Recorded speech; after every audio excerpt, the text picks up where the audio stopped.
Hello dear students, मैं हूं नीरज और आप देख रहे हैं हमारा अपना चैनल स्टडी पार्टनर। अब मेरे पास कोई शब्द नहीं है कि मैं आपसे माफ़ी मांग पाऊँ कि इतना टाइम कहाँ पे था, कैसे था या फिर ब्रेक लिया, है ना।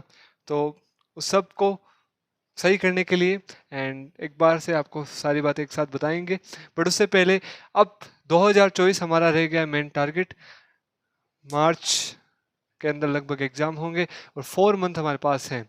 इस 4 मंथ में हमें इतनी भयंकर तरीके से तैयारी करनी है, इतनी शानदार तैयारी करनी है कि बोर्ड एग्जाम में मार्क्स सबसे अच्छे और सुपर आए मैथ एंड साइंस में, ठीक है। और बाकी अदर सब्जेक्ट्स में भी अच्छे आए और आप अपने अकॉर्डिंग तैयारी करते रहें। तब तक के लिए मैथ एंड साइंस की जिम्मेदारी मेरी बनती है। तो फिर स्टार्ट करते हैं 2024 के लिए नया प्लान और नई एक प्रकार से जोश के साथ शुरुआत। तो बहुत टाइम हो गया, थोड़े बहुत जुबान भी फिसलने लग गई है, थोड़ा सा गैप आ गया, बट कोई ना, उसको ठीक करते हुए हम आज की क्लास को स्टार्ट करते हैं। आज जो हमारा टॉपिक है, हम एक्सरसाइजेस पकड़ के उनको एक बार पूरा अच्छे से करेंगे। उसके बाद में उससे जो क्वेश्चंस बनते हैं जो बोर्ड एग्जाम के लिए मोस्ट होंगे वो भी मैं आपको बताऊंगा, ठीक है। तो आज हम एक्सरसाइज स्टार्ट कर रहे हैं 10 क्लास 10 के मैथ्स का टॉपिक है एक्सरसाइज 10, जिसका नाम है वृत्त या सर्कल, है ना। मैं हिंदी माध्यम के लिए वीडियो अपलोड कर रहा हूँ, वीडियो बना रहा हूँ, क्लासेस ले रहा हूँ, तो इस वजह से हम पढ़ेंगे वृत्त के बारे में हिंदी के अंदर, ठीक है। तो आज का जो हमारा टॉपिक है वो होने वाला है वृत्त, और उस पर मैं आपको दो प्रमेय बताऊंगा। अब जो हम तैयारी करेंगे वो हम करेंगे एग्जाम में अच्छे मार्क्स कैसे लाने, कॉन्सेप्चुअल क्वेश्चंस भी करेंगे, बट उससे पहले हमारा मेन टारगेट है एग्जाम बोर्ड 2024। तो सबसे पहले देखो, हमारा जो टॉपिक है वो है वृत्त। बहुत ही अच्छा टॉपिक है और इससे नंबर बनते हैं। वृत्त क्या होता है, पहली पहली बात तो मैं आपको ये बताता हूँ, ठीक है। ये एक्सरसाइज मेरी अपलोडेड की हुई है इसी चैनल पे 1 साल पहले, ठीक है। उसमें आपको 10.1 मिल जाएगी, 10.2 के कुछ 5 या 6 तक सवाल मिल जाएंगे। तो 10.1 तो मैं वापस नहीं करवाऊंगा, 10.2 को पूरा नए सिरे से वापस करेंगे, ठीक है। 10.1 में वही है थ्योरम, जो मतलब नॉर्मल क्वेश्चंस होंगे, फिल इन द ब्लैंक, तो आप वहाँ पे उस अकॉर्डिंग देख लेना, और इसके नीचे लिंक मिल जाएगी आपको चैनल के नीचे, ठीक है। और जब तक के बात करते हैं हम 10.2 के क्वेश्चंस करेंगे, उससे पहले दोनों थ्योरम्स को वापस करेंगे। तो वृत्त क्या होता है, सबसे पहले मैं आपको ये समझाना चाहता हूँ। देखो, एक कोई फिक्स पॉइंट होता है, उस फिक्स पॉइंट को हम मान लेते हैं कुछ भी ओ। अब उस फिक्स पॉइंट से इक्वी डिस्टेंस, यानी मतलब फिक्स पॉइंट से कोई दूरी फिक्स कर दी, 5 मीटर, 10 मीटर, सेंटीमीटर, कुछ भी आपने कुछ दूरी फिक्स कर दी, उस दूरी को हम मान लेते हैं आर। क्या मान लेते हैं? आर। अब इस पॉइंट से इस पॉइंट की दूरी क्या होगी? आर। ये फिक्स कर दी हमने। अब अगर इस पॉइंट से आर ही दूरी पे और कोई भी बिंदु स्थित हो, कुछ इस प्रकार से, ठीक है, इसको थोड़ा सा, इसको है ना ऐसा हम कर सकते हैं, सॉरी, इसको ऐसा कर सकते हैं। मान लो इसी से फिक्स दूरी पे आर पे स्थित कोई बिंदु हो, तो जो एक आकृति बनती है, जो उन बिंदुओं से एक आकृति बनती है, उसको बोलते हैं वृत्त। यानी एक फिक्स बिंदु से किसी फिक्स दूरी पर स्थित बिंदुओं का जो बिंदु पथ होता है, उसी को क्या कहते हैं? वृत्त कहते हैं। क्या कहते हैं? वृत्त। ये तो होगी छोटी क्लासों की परिभाषा, इसको हमें पढ़ने से कोई मतलब नहीं है। अब इंपॉर्टेंट चीज, ये वृत्त है, तो इस वृत्त में कुछ चीजें होती है। तो वृत्त में सबसे पहले इंपॉर्टेंट चीज होती है बीच का ये जो फिक्स पॉइंट है, इसको बोलते हैं वृत्त का केंद्र। क्या बोलते हैं? वृत्त का केंद्र। तो ये तो हो जाएगा आपका केंद्र। क्या हो जाएगा? केंद्र। और ये जो दूरी है इसको बोलते हैं त्रिज्या। क्या बोलते हैं? त्रिज्या। तो ये वृत्त का केंद्र, ये क्या होगी? वृत्त की त्रिज्या। ओके, वेरी गुड, यहाँ तक आपने एकदम सही कर लिया। अब नेक्स्ट जो हमारा टॉपिक बचता है कि ये पूरा क्या होता है। तो देखो, जिस जिस बिंदु से मिलके बना हुआ, अगर उस बिंदु वाली प्रतिकोण लंबाई को खोल दें, यानी यहाँ से इसको कट करके ऐसा खोल दें वर्त को, इसको ऐसे खोल दें, तो ये जो लेंथ होगी इसको बोलते हैं वर्त की परिधि। क्या बोलते हैं? वर्त की परिधि। इसका फॉर्मूला होता है 2πr। Okay, very good. Okay, so अब ये जो त्रिज्या r है, इस त्रिज्या r को मतलब पूरे वर्त में अगर घुमाऊं तो एक जो आकृति बनती है उसको बोलते हैं वृत्त। क्या बोलते हैं? वृत्त। मतलब आगे समझ में, वृत्त का कॉन्सेप्ट सिंपल है। तो अगर आपसे कोई पूछ ले एग्जाम में, अब सदे में, कि भाई वृत्त के अंदर केंद्र से वर्त के बिंदु के बीच की दूरी को क्या कहेंगे, कि भाई वर्त का कोई केंद्र है, उससे वर्त के यहाँ पे कोई स्थित बिंदु, उसके बीच की दूरी क्या होगी, तो आप क्या कहोगे? त्रिज्या आर। क्या कहोगे? त्रिज्या होगी। क्या होगी? त्रिज्या। ओके, यहाँ तक कोई आपको डाउट नहीं है। अब कहते हैं वर्त में वो फिक्स या निश्चित बिंदु को क्या कहते हैं, तो उसको बोलते हैं केंद्र। ये तो जो मेन मेन पोर्शन हमने समझा है, ये मेन मेन हमने ये समझा है कि वर्त किसे कहते हैं, वर्त का और क्या भाग होते हैं। अब जो हमारा मेन थ्योरम या सिस्टम होंगे वो होंगे वर्त पे। अब वो जो होगा पूरा काम होगा वर्त के अंदर क्या क्या थ्योरम्स लागू हो सकती है, वर्त के अंदर क्या क्या चीजें होती है। तो अब जो हमारा मेन मोटिव है वो है वर्त के अंदर होने वाली कुछ घटनाओं को समझना, वर्त के अंदर होने वाले थ्योरम्स को समझना। ठीक है, तो चलिए उन थ्योरम्स को सबसे पहले अच्छे से समझते हैं। तो मैं इसको कर देता हूँ क्लीन। तो अब हम पढ़ते हैं वृत्त के बारे में। जो प्रमेय है, जो बहुत सारे प्रमेय वर्त को समझाते हैं, उसके बारे में हम समझने वाले हैं कि वर्त के प्रमेय क्या क्या हो सकते हैं। ठीक है, तो सबसे पहले हम ड्रॉ कर लेते हैं एक वर्त को। ठीक है, आप अपने अकॉर्डिंग समझना, थोड़ा सा इधर एक्स्ट्रा हो गया तो जो भी है हम उसको सही से बना लेते हैं। तो ये आपके सामने एक आकृति बन गई, इसको हम मान लेते हैं वृत्त। पूरा परफेक्ट नहीं है बट आप इसको समझने के लिए ले सकते हो। अब यहाँ पे होगा वर्त का केंद्र, जिसको हम बोलते हैं ओ। ये क्या होता है, वर्त का केंद्र। क्या होता है, वर्त का केंद्र। अब एक इंपॉर्टेंट चीज, इस केंद्र से वर्त के किसी भी बिंदु को मिलाऊं तो ये दूरी कहलाएगी वर्त की त्रिज्या r। यहाँ तक तो कोई कॉन्सेप्ट में दिक्कत नहीं है। अब इस चैप्टर से फिल इन द ब्लैंक या फिर अबसद भी आपके बोर्ड एग्जाम में आ सकते हैं। अब फिल इन द ब्लैंक्स कैसे आएंगे, तो फिल इन द ब्लैंक कैसे आ सकते हैं, जो अभी मैंने बताया वर्त के केंद्र से वर्त के किसी बिंदु के बीच की दूरी, तो आप कहोगे फिल इन द ब्लैंक में होगा त्रिज्या। क्या होगा, त्रिज्या। अब हम पढ़ते हैं वर्त के अंदर इंपॉर्टेंट घटक को, फैक्टर्स को। पहला फैक्टर समझते हैं कि वर्त को मान लो कोई भी दो बिंदु, एक तो वर्त का ये बिंदु ले लिया, एक वर्त का ये बिंदु, अगर इनको मैं मिलाऊं तो क्या होगा, तो वर्त के किसी भी दो बिंदुओं को अगर मैं मिलाता हूं, वर्त के किसी भी दो बिंदुओं को मिलाने वाले रेखाखंड को जीवा कहते हैं। क्या कहते हैं, जीवा। क्या कहते हैं, जीवा। एक नाटक आता है बंद और बुड़बक, मतलब कार्टून आता है, उसका जीवा नहीं है, वो एक कैरेक्टर है। और ये क्या है, वर्त की जीवा। यानी वर्त के किन्हीं भी दो बिंदुओं को मिलाने वाली रेखा को क्या कहते हैं, वर्त की जीवा, रेखाखंड को। अब अगर इसको रेखा के रूप में बढ़ाऊं, यानी वर्त के दो बिंदुओं को काटते हुए अगर कोई रेखा जा रही है, तो रेखा ने क्या किया, वर्त में छेद। क्या कर दिया, छेद। देखो भी वर्त को भेदा ही तो है ना, यहां से यहां तक। इसको, इस रेखा को क्या बोलेंगे, छेदक रेखा। क्या बोलेंगे, छेदक रेखा। यानी वर्त के किन्हीं दो बिंदुओं को काटने वाली रेखा को क्या कहते हैं, छेदक रेखा। वर्त के किन्हीं दो बिंदुओं को मिलाने वाले रेखाखंड को क्या कहते हैं, जीवा। तो इतना तो होगा जीवा। क्या होगा, जीवा। और ये रेखा क्या कहलाएगी, छेदक रेखा। तो इसमें कंफ्यूज मत होना कि अगर इन दो बिंदुओं को काटने वाले रेखाखंड की बात करें तो जीवा है, और काटने वाली रेखा की बात करें, यानी रेखा इसको काट के जा रही है, तो काटने वाली रेखा क्या होती है, जिसके दोनों ओर तीर लगे हुए होते हैं, वो रेखा होती है। तो ये क्या होगी, रेखा। अब ये कौन सी रेखा है, इसको काट रही है, तो इसको बोलेंगे छेदक रेखा। क्या बोलेंगे, छेदक रेखा। ठीक है, यहां तक आपको कोई डाउट नहीं है। अब इंपॉर्टेंट चीज कि ये छेदक रेखा है, अगर मैं इस रेखा को मिटा दूं और वर्त के अंदर दो बिंदु को मिलाने वाले रेखाखंड को रखूं, तो ये क्या कहलाएगा, जीवा। क्या कहलाएगी, जीवा। यहां तक आई थिंक कोई डाउट नहीं है। अब देखो, ये होगी आपकी वर्त की जीवा। अब एक क्वेश्चन उठता है कि अगर मैं इतनी त्रिज्या है, इतनी त्रिज्या को यहां और बना लूं, ठीक है, इसको अगर मैं मिटा के इतनी सी त्रिज्या को यहां और बना लूं, तो हम जानते हैं कि ये केंद्र है, यहाँ पे त्रिज्या आ रही है, भी त्रिज्या आ रही है, तो ये क्या हो गया, व्यास। क्या हो गया, व्यास। अब अगर व्यास की परिभाषा जीवा के टर्म में लिखें, जीवा के पदों में व्यास की परिभाषा लिखना चाहें, तो मैं क्या कहूंगा कि वर्त के केंद्र से जाने वाली जीवा, वर्त के केंद्र से जाने वाली जीवा को क्या कहते हैं, वर्त का व्यास। क्या कहते हैं, वर्त का व्यास। तो एग्जाम में अगर पूछ ले कि वर्त के केंद्र से जाने वाली जीवा डैश कहते हैं, तो क्या कहते हैं, व्यास कहते हैं। क्या कहते हैं, व्यास। तो ये तो हो गया व्यास, ये जीवा होएगी। तो ये भी एक प्रकार की जीवा है, व्यास भी एक प्रकार की क्या है, जीवा। और जो वर्त का व्यास होता है वो त्रिज्या का क्या होता है, दुगुना। ये एक त्रिज्या, ये एक त्रिज्या, त्रिज्या दो बार आई तब क्या बना, व्यास। तो व्यास होता है त्रिज्या का दुगुना। तो ये भी एक बन सकता है पर्सन। अच्छा, अब मैं आपसे पूछूंगी वर्त की कितनी जीवाएं हो सकती है, या वर्त की कितनी छेदक रेखाएं हो सकती है, तो आप क्या कहोगे, वर्त की अनंत जीवाएं या अनंत छेदक रेखाएं हो सकती है। अगर मैं यहाँ से, क्योंकि वर्त में अनंत बिंदु होते हैं, तो वर्त की अनंत जीवाएं व अनंत छेदक रेखाएं हो सकती है। तो अगर कोई पूछ ले कितनी हो सकती है, तो अनंत हो सकती है। ठीक है, कोई दिक्कत है क्या, नहीं है। अच्छा, वर्त के कितने व्यास हो सकते हैं, तो व्यास भी अनंत हो सकते हैं, कोई दिक्कत है नहीं है। अब एक इंपॉर्टेंट फैक्टर आता है, वो होते है स्पर्श रेखा। क्या होती है, स्पर्श। छेदक रेखा तो वो होती है जो दो बिंदुओं को काटती है। स्पर्श रेखा होती है अगर कोई भी वर्त के केवल एक बिंदु को काटे, कितने बिंदु को, केवल एक बिंदु को, तो उसको बोलते हैं स्पर्श रेखा। क्या बोलते हैं, अगर ये एक बिंदु इससे अगर कोई रेखा जा रही है इस हिसाब से, तो इसको क्या बोलेंगे, स्पर्श रेखा। अगर देखने में तो यहाँ पे चिपकी हुई लग रही है, पर ये चिपकी हुई नहीं है, यहाँ पर केवल एक बिंदु था जिसको ये काट के जा रही है। तो केवल एक बिंदु को स्पर्श करके जाने वाली रेखा को कहते हैं स्पर्श रेखा। और जहां से रेखा टच होके जा रही है उस बिंदु को बोलते हैं स्पर्श बिंदु। क्या बोलते हैं, स्पर्श बिंदु। इनको याद रखना, ये बहुत इंपॉर्टेंट है। अच्छा, स्पर्श रेखा पे तो पूरा मेन काम होने वाला है। तो उसको क्या बोलते हैं, उस बिंदु को? स्पर्श बिंदु, जहां से एक रेखा स्पर्श करके जाती है। तो यहां तक हमने पढ़ लिया कि किन्हीं भी दो बिंदुओं को स्पर्श करके जाने वाली रेखा को कहते हैं स्पर्श रेखा। क्या कहते हैं? स्पर्श रेखा। और इस बिंदु को क्या कहेंगे? स्पर्श बिंदु। ओके देन, यहां तक कोई डाउट है क्या? आई थिंक नॉट, और किसी को भी नहीं होगा।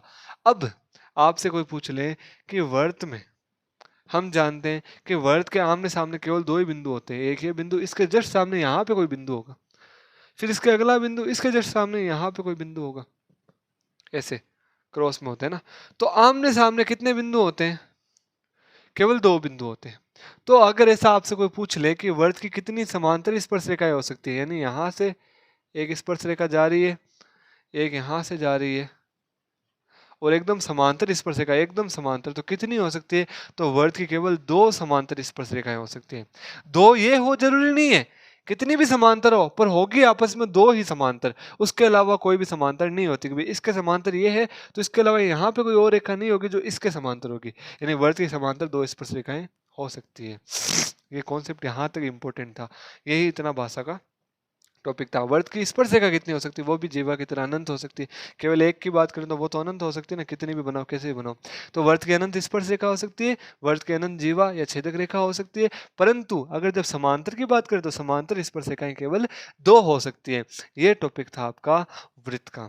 ठीक है, अब इंपॉर्टेंट टॉपिक स्टार्ट होता है वर्त पे उपस्थित दो थ्योरम्स।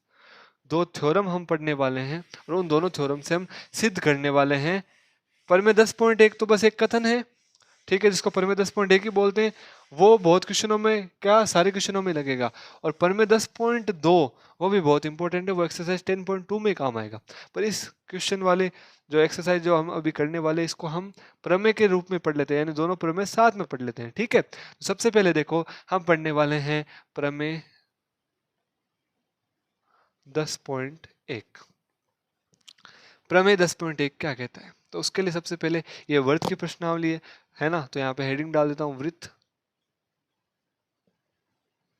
वृत्त की प्रश्नावली तो हमें बनाना पड़ेगा। वृत्त तो मैं बना लेता हूँ एक छोटा सा प्यारा सा वृत्त।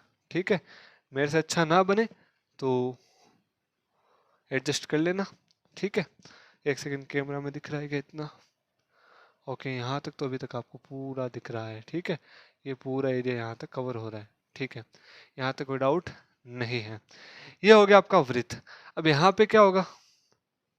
वृत्त का केंद्र O होगा। क्या होगा? वृत्त का केंद्र O होगा। ठीक है, यहाँ तक क्या होगा? वृत्त का केंद्र O होगा।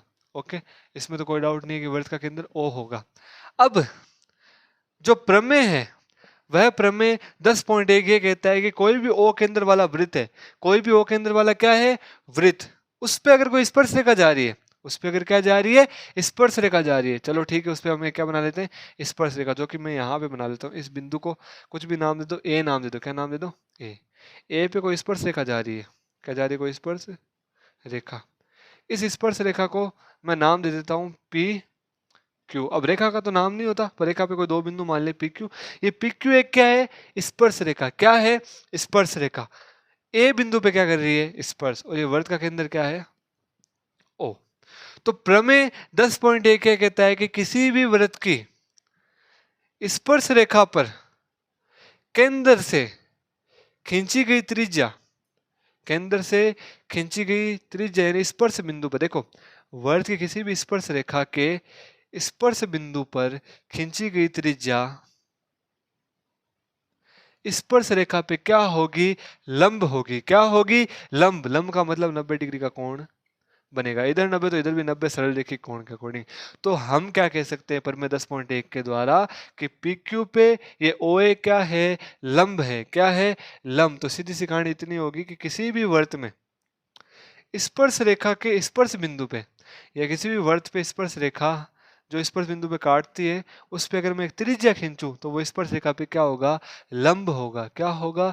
लंब। बस कहानी इतनी है कि स्पर्श रेखा है, उस पे कोई टच करके जाएगी, किसी बिंदु को तो टच करेगी वो वृत्त के, उसको तो बोल देंगे स्पर्श बिंदु। अगर मैं केंद्र से उस स्पर्श बिंदु को मिलाता हूं तो त्रिज्या पे उस स्पर्श रेखा पे क्या होगा? लंब होगा, यानी 90 डिग्री का कोण बनाएगा। तो इस पर मैं 10.1 को कथन के रूप में लिखते हैं, तो हम क्या लिखेंगे? किसी वृत्त पर खींची जाने वाली स्पर्श रेखा, खींची जाने वाली स्पर्श रेखा के स्पर्श बिंदु पर केंद्र से खींची गई त्रिज्या स्पर्श रेखा पर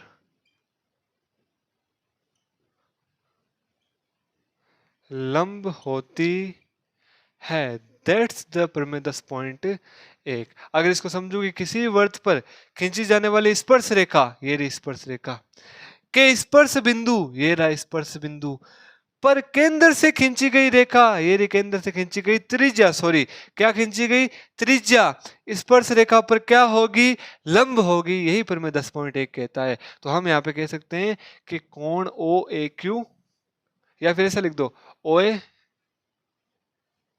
लंब होगा पी क्यू के। किसके होगा, पी क्यू के। तो which means O A Q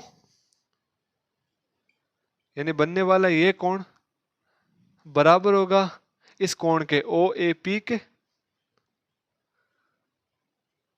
बराबर कितना होगा 90 डिग्री। यही आपके प्रमेय 10.1 कहती है कि वृत्त के किसी भी बिंदु पर अगर कोई स्पर्श रेखा खींचूं, क्या खींचूं, स्पर्श रेखा, तो वह केंद्र पे अगर इसके त्रिज्या खींचूं, इस केंद्र से क्या खींचूं, स्पर्श रेखा पे त्रिज्या, तो वह स्पर्श रेखा पे क्या होगी, लंब। यही आपको क्या कहता है प्रमेय 10.1। इतना सा प्रमेय है, चाहो तो नोट कर सकते हो आप।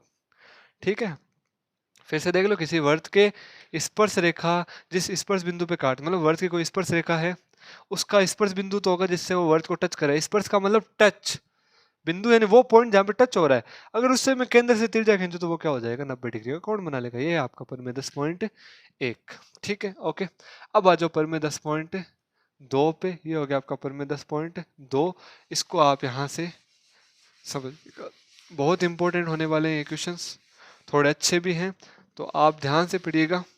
प्रमेय 10.2 का प्रूफ पूछा जा सकता है, मार्क कर लेना, प्रमेय 10.2 का प्रूफ पूछा जा सकता है। ठीक है, सबसे पहले मैं एक वर्ड बना देता हूँ अलग मार्कर से ताकि आपको समझ में आ जाए। यहीं पे बना देता हूँ।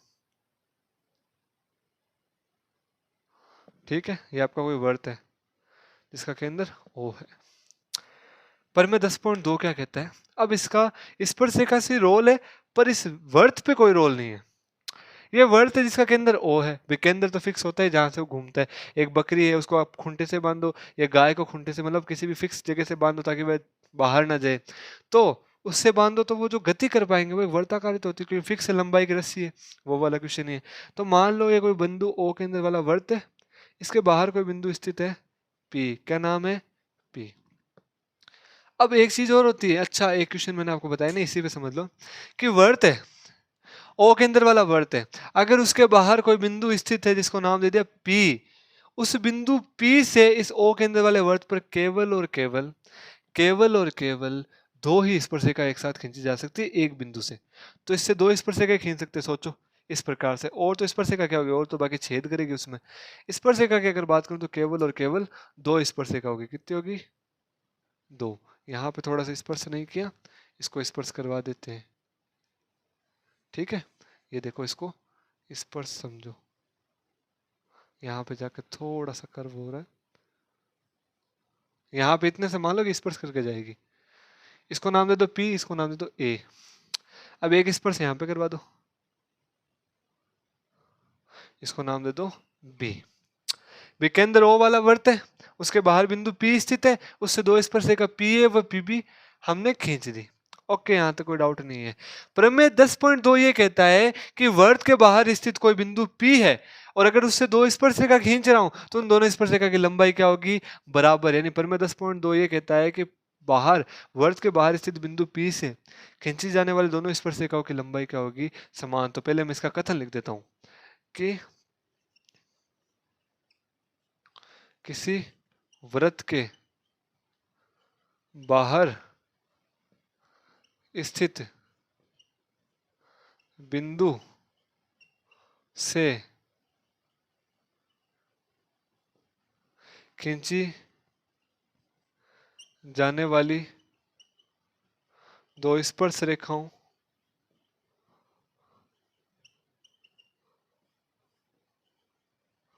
की लंबाई समान होती है। क्या होती है? समान होती है। ये आपका परिमेय 10.2 है। बस देखो, पर इसका प्रूफ बाकी वो करवाऊंगा कि भाई वर्त के बाहर कोई बिंदु स्थित है, ये रहा बिंदु स्थित P। तो इससे अगर दो स्पर्श रेखा खींचू, क्या खींचू? दो स्पर्श रेखा PA व PB, तो इन दोनों स्पर्श रेखाओं की क्या होगी? लंबाई समान होती है। ये परिमेय 10.2 कहता है। यानी कोई मान लो कोई कैसा भी वर्त हो, यहाँ पे बना देता हूँ, कोई कैसा भी वर्त हो, उसके बाहर कोई बिंदु स्थित है, उससे मगर दो स्पर्श रेखा खींच रहा हूँ, तो उन दोनों की क्या होगी? लंबाई बराबर। ये क्वेश्चन में काम आएगा चतुर्भुज वाले में। कोई वर्त है, उसके बाहर कोई ऐसा चतुर्भुज बना हुआ मान लो इस टाइप से, तो ये कोई बिंदु ए होगा, तो इससे ये दो लंबाइयां क्या होगी? बराबर। ये बिंदु बी होगा, तो इससे ये दो लंबाइयां क्या होगी? बराबर। चतुर्भुज वाले क्वेश्चन में बहुत काम आएगा। ठीक है, तो उस वक्त उसमें देखेंगे सबसे पहले, पर इसको प्रूफ कर लेते हैं। क्या कर लेते हैं? प्रूफ। तो करते हैं प्रूफ। हम प्रूफ करना हमें आता है और हम इसको प्रूफ कर भी देंगे, तो करते हैं प्रूफ। तो प्रूफ करते हैं यहाँ पे। ठीक है, सिद्ध करना। सिद्ध। अब सिद्ध कैसे करोगे? सबसे पहले ये देखो, उससे पहले हमें करनी पड़ेगी रचना। मैं क्या करूंगा? ओ से ए, ओ से बी को मिलाऊंगा। अब आप ही से मैं पूछता हूं कि जब मैंने ओ से ए को मिलाया और ओ से बी को मिलाया, तो डियर स्टूडेंट्स, सॉरी स्टूडेंट्स, तो आप मेरे को ये बताओ कि ओ यहाँ पे मैंने लगाया, तो ये ओ ए व ओ बी क्या होगी? तो सभी का आंसर आएगा वर्त की त्रिज्या होगी। क्या होगी? वर्त की त्रिज्या होगी। सीधी सी बात है, ओ से ए को मिला है, ओ से बी, ये दोनों ए और बी तो वर्त पे स्थित है। इस वर्त पे तो स्थित है ए और बी। देखो बी कहाँ पे? इस वर्त पे। ए कहाँ पे? इसी वर्त पे है। तो इनको अगर मैं केंद्र से मिलाऊं तो वो क्या कहलाएगी? त्रिज्या। तो ओ ए व ओ बी क्या होगी? बराबर। अच्छा, मैं आपसे पूछता हूँ, क्या ये कोण 90 का होगा? क्या ये होगा?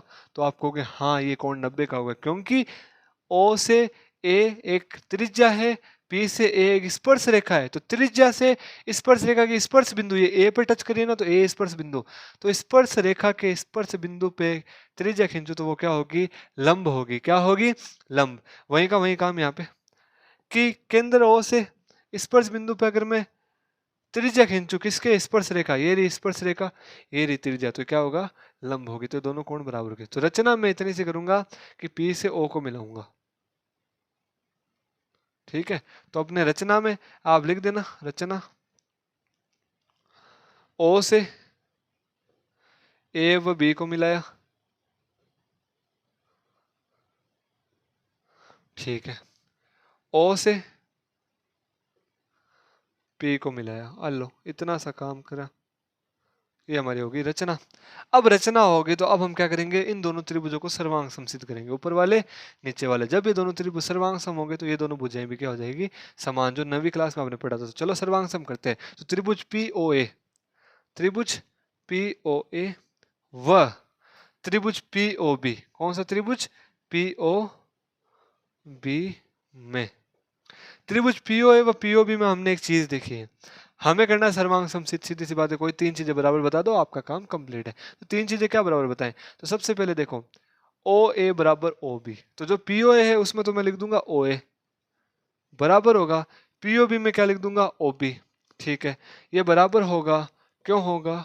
त्रिज्या है। क्या होगा? त्रिज्या है। ओ ए बराबर है ओ बी। यहाँ तक कोई डाउट है क्या? तो आप कहोगे नहीं सर, नहीं है। ओके, होना भी नहीं चाहिए। ठीक है, अब मेरे को बताओ, ये कोण ओ ए पी, कौन सा कोण? ओ ए पी बराबर होगा इस कोण ओ बी पी के, क्योंकि परिमेय 10.1 कहता है दोनों कोण क्या होंगे?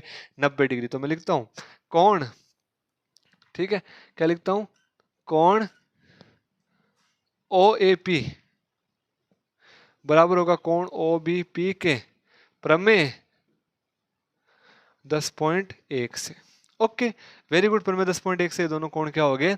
बराबर। यहां तक का तो काम आपका हो गया। अब एक चीज और बतानी है। देखो, एक हमने भुजा बता दी, एक कोण बता दी। अब एक चीज और बतानी है, या तो कोण बताते हो या भुजा। देखो, मेरे को पता है पी ओ ऊपर वाले त्रिभुज में भी है, पी ओ नीचे वाले त्रिभुज में भी है, दोनों में कॉमन है, तो इसको मैं लिख दूंगा उभयनिष्ठ। यहाँ पे लिख देना है 90 डिग्री का कोण है। अब मैं क्या लिखूंगा? त्रिभुज, सॉरी ये भुजा पी ओ बराबर पी ओ उभयनिष्ठ। क्या लिखूंगा? उभय निष्ठ। ये लो, एक भुजा, एक कोण, एक भुजा। यहां से देखो तो एक भुजा, एक भुजा, एक कोण, एस एस ए या एस ए एस, जो भी आप लगाना चाहो। मैं लगाता हूं यहाँ पे एस ए एस, सर्वांग समता नियम से, सर्वांग समता नियम से दोनों त्रिभुज क्या हो जाएंगे, सर्वांग सम। तो लिख दूंगा त्रिभुज पी ओ ए सर्वांग सम होगा त्रिभुज पी ओ बी के। देखो भाई, इन दोनों त्रिभुज में कोई दो दो चीजें बराबर बतानी है। इस त्रिभुज में ये भुजा इस त्रिभुज की इस भुजा के बराबर थी, क्योंकि वर्त की क्या थी, त्रिज्या। इस त्रिभुज में ये कोण इस त्रिभुज में ये कोण बराबर है, क्योंकि वर्त का सॉरी वो पर में 10.1, और इन दोनों त्रिभुज में ये तो कॉमन ही आ रहा है, तो ये ऑब्वियसली बराबर हो गया। तो एक भुजा एक कोण एक भुजा, तो ऐसे ऐसे नियम से दोनों त्रिभुज क्या होंगे, सर्वांग समता। जब दोनों त्रिभुज सर्वांग सम होते हैं तो उनके संगत भाग क्या होते हैं, समान, जिसको सीपीसीटी भी बोलते हैं, ऐसा भी बोलते हैं। सर्वांग सम त्रिभुजों के संगत भाग क्या होते हैं, समान होते हैं। तो देखो हमें वही सिद्ध करना है कि पी ए ऊपर वाले त्रिभुज में, पी बी नीचे वाले त्रिभुज में, दोनों क्या होंगे, बराबर। पी ए बराबर होगा पी बी। ठीक है, क्या लिखोगे, सीपीसीटी। और यही हमारा क्या था, पर में 10.2 प्रूव, पर में 10.2 सिद्ध है। बस क्यों है, क्योंकि पी ए व पी बी दोनों स्पर्श रेखा है और इनकी लंबाई हमने क्या कर दी, बराबर। पर अभी इसके साथ दो चीजें और बता सकते हैं हम, वो आगे वाले क्वेश्चनों में काम आएगा। एक क्वेश्चन संख्या 9 में भी काम आएगा, पर प्रश्नावली 10.2 के। वो क्वेश्चन ये है कि अगर मैं देखूं तो ऊपर वाले त्रिभुज में ये कोण और नीचे वाले त्रिभुज में ये कोण, ये दोनों भी क्या होने चाहिए, बराबर, क्योंकि सीपीसीटी। तो मैं क्या कहूंगा, ओ पी ए, कोण ओ पी ए बराबर होगा कोण ओ पी बी, बराबर होगा कोण ओ पी बी के प्रमेय ना, प्रमेय कैसे, सीपीसीटी। क्या लिखोगे, सीपीसीटी। ये लो।